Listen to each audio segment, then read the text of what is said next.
17 फरवरी 2007 ईवा विस्नरिस्का नाम की 35 वर्षीय जर्मन पैराग्लाइडर फिलीपींस के मनीला में होने वाली पैराग्लाइडिंग चैंपियनशिप की तैयारियों के लिए अपने 200 साथियों के साथ साउथ वेल्स की पहाड़ियों पर पहुंचती है। हालांकि मौसम उस दिन उड़ान के लिए बिल्कुल भी अनुकूल नहीं था, लेकिन फिर भी सभी ने उड़ने का फैसला लिया।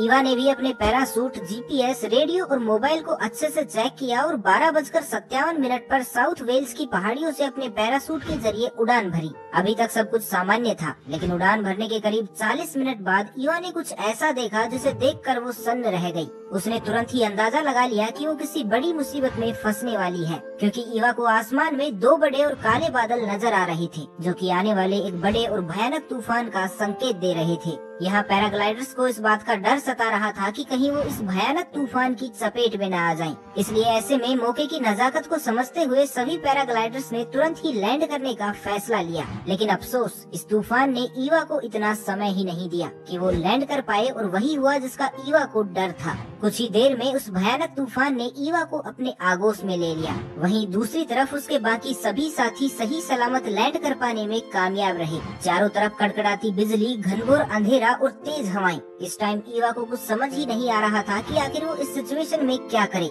ये सब ईवा के लिए तो ऐसा था जैसे मानो किसी ने उसे एक बड़े महासागर में 100 भूखी शार्कों के बीच में छोड़ दिया हो। ईवा ने जैसे तैसे करके अपनी टीम को कांटेक्ट करने का ट्राई किया, लेकिन इसका भी कोई फायदा नहीं हुआ, क्योंकि उसके सिग्नल लॉस्ट हो चुके थे और साथ ही उसके कंपास ने भी काम करना बंद कर दिया था। वहीं दूसरी ओर जमीन पर लैंड करने से मात्र कुछ सेकंड पहले ही उनका एक चाइनीज पैराग्लाइडर साथी तेज हवाओं और तूफान की चपेट में आने के कारण रास्ता भटक गया, जिसके कारण कुछ देर बाद ही उस पर आकाशीय बिजली गिरने के कारण उसकी मौत हो गई, जो उसके साथियों के लिए किसी बुरे सपने से कम नहीं था। इधर कुछ ही देर में तूफान ने ईवा को 7000 मीटर की ऊंचाई पर पहुंचा दिया। इस ऊंचाई पर पहुंचने के बाद ईवा को लगा कि अब वो 10 से 12 सेकंड से ज्यादा सरवाइव नहीं कर पाएंगी, क्योंकि इस ऊंचाई पर पहुंचने के बाद हवा का दाब इतना कम हो जाता है कि सांस लेना भी काफी मुश्किल हो जाता है। साथ ही हमारी बॉडी में ऑक्सीजन की मात्रा भी काफी कम हो जाती है, क्योंकि हवा का दाब कम हो जाने की वजह से हमारी बॉडी लंग्स में मौजूद ऑक्सीजन को तेजी से यूज करने लगती है। ऐसे में पर्याप्त ऑक्सीजन न मिल पाने की वजह से ईवा की जान भी जा सकती थी। साथ ही इस हाइट पर पहुंचने के बाद टेम्परेचर भी -45 डिग्री सेल्सियस तक पहुंच गया था। कपकपा देने वाली ठंड और अपर्याप्त ऑक्सीजन, इस सिचुएशन को ईवा फेस नहीं कर पाई और कुछ ही सेकंड्स में बेहोश हो गई। इसके बाद पैरासूट से ईवा का कंट्रोल भी पूरी तरह से हट चुका था। 100 किलोमीटर प्रति घंटे से भी तेज गति का तूफान अब ईवा को 9946 मीटर की ऊंचाई पर पहुंचा चुका था, जो कि विश्व की सबसे ऊंची चोटी माउंट एवरेस्ट से भी लगभग 1000 मीटर ज्यादा है। इस ऊंचाई पर बिना किसी सेफ्टी इक्विपमेंट के सरवाइव कर पाना लगभग नामुमकिन ही था, क्योंकि इस ऊंचाई पर पहुंचने के बाद तापमान और भी ज्यादा गिरकर -55 डिग्री सेल्सियस तक पहुंच चुका था। ऐसे में ईवा की जान जाने के बड़े खतरे के साथ साथ ब्रेन डैमेज और ऑर्गन फेलियर का भी एक बड़ा खतरा था।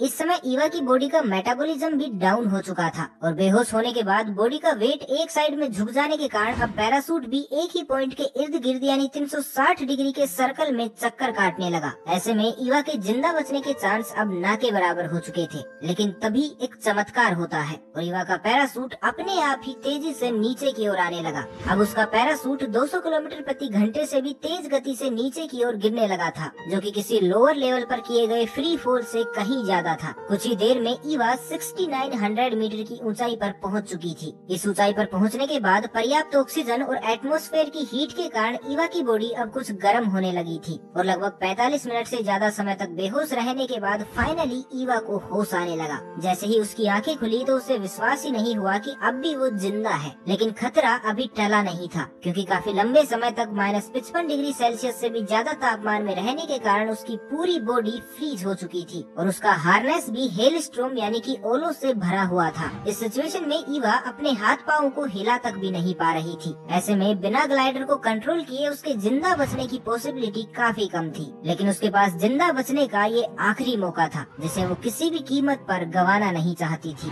ऐसे में ईवा ने एक बार फिर से खुद को पूरी ताकत के साथ तैयार किया और अपनी बॉडी में बची हुई पूरी ताकत के साथ अपने हाथों को मजबूती से उठाकर ग्लाइडर को कंट्रोल करना शुरू किया। दूसरी ओर ईवा की टीम भी अब तूफान के चले जाने के बाद उनकी खोज में जुट गई थी, जिन्हें ईवा के जिंदा रहने की उम्मीद ना के बराबर ही थी। शाम 3:03 पर तमाम परेशानियों और दिक्कतों को झेलते हुए फाइनली ईवा एक छोटे से खेत में लैंड कर पाने में कामयाब रही। ये क्षण ईवा के लिए ऐसा था मानो उसे भगवान ने दूसरा जीवन दे दिया हो। लेकिन परेशानी अभी भी कायम थी, क्योंकि हड्डी तोड़ देने वाली ठंड के कारण ईवा के कान बिल्कुल लाल हो चुके थे। उसके शरीर का मेटाबॉलिज्म भी काफी ज्यादा डाउन हो चुका था। ऐसे में उसे जरूरत थी तो किसी बाहरी मदद की जो उसे यहाँ से बाहर निकाल सके। उधर ईवा के साथी अब भी उसे लगातार ढूंढने की कोशिश कर रहे थे। इधर ईवा ने भी अपना रेडियो निकाला और अपनी टीम को कांटेक्ट करने की कोशिश की, लेकिन अफसोस रेडियो ने काम करना बंद कर दिया था। ईवा की हिम्मत अब जवाब देने लगी थी। उसे लग रहा था कि शायद अब वो जिंदा नहीं बच पाएगी। लेकिन तभी एक बार फिर से चमत्कार होता है और ईवा के मोबाइल फोन की घंटी बजती है, जिसे वो पूरी तरह से भूल चुकी थी। ये फोन ईवा के साथियों का ही था जो उसे लगातार कांटेक्ट करने की कोशिश कर रहे थे। सो ईवा ने उन्हें तुरंत ही अपनी लोकेशन बताई और अगले कुछ ही पलों में उसके साथी अब उसके पास मदद के रूप में पहुंच चुके थे। अपने साथियों को अपने पास देखकर ईवा की खुशी का कोई ठिकाना नहीं था। ईवा के साथियों के लिए भी ये एक बेहद इमोशनल मोमेंट था, क्योंकि एक और जहां उन्हें ईवा के जिंदा बचने की खुशी थी, तो वहीं दूसरी ओर अपने साथी पैराग्लाइडर को खोने का गम भी था। लेकिन ये तो सिर्फ ईवा के जिंदा रहने की जिद और जुनून ही था जिसने उसे मौत को भी अपना रास्ता बदलने के लिए मजबूर कर दिया। और साथ ही अनजाने में ही सही, लेकिन इतनी ऊंचाई से बिना किसी खास सुरक्षा उपकरणों के जिंदा लौटने पर ईवा अपने नाम एक वर्ल्ड रिकॉर्ड भी कर चुकी थी। आपको बता दें कि ईवा ने इस घटना के कारण 30,000 फीट की ऊंचाई पर बिना किसी सुरक्षा उपकरणों के सरवाइव करने का वर्ल्ड रिकॉर्ड बनाया था, जो कि इससे पहले 24,000 फीट का था। ईवा के पैराग्लाइडिंग के प्रति जुनून को आप इस बात से भी समझ सकते हैं कि इस घटनाक्रम के महज 6 दिन बाद वो फिर से माउंट बोरा पर्वत की चोटियों पर पैराग्लाइडिंग करने के लिए पहुंच चुकी थी। तो उनके इस जज्बे को हमारी तरफ से भी एक सलाम, और ईवा के इस जज्बे के लिए इस वीडियो को एक लाइक तो बनता ही है। तो बस आज के लिए इतना ही। मिलते हैं एक नई वीडियो में, तब तक के लिए खुश रहे, मस्त रहे, हंसते रहे। भगवान करे आप सभी का दिन शुभ